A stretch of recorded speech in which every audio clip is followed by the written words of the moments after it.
Super gras.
Țiganilor!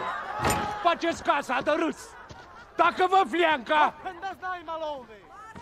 Ia du-și năcaz, mă! Oh, pardonnez-moi, je souhaite rester pour la nuit. J'ai une audience au château. Celui du comte Orloc, près du col de Larniec. Du-te acasă, bă, băiatule! Ce care tu te gage? Fleanca, bă! Fută-vă mintea sfânta lui Dumnezeu! Je suis rompu de fatigue. Paște! Oh, je paierai ma chambre le double du prix.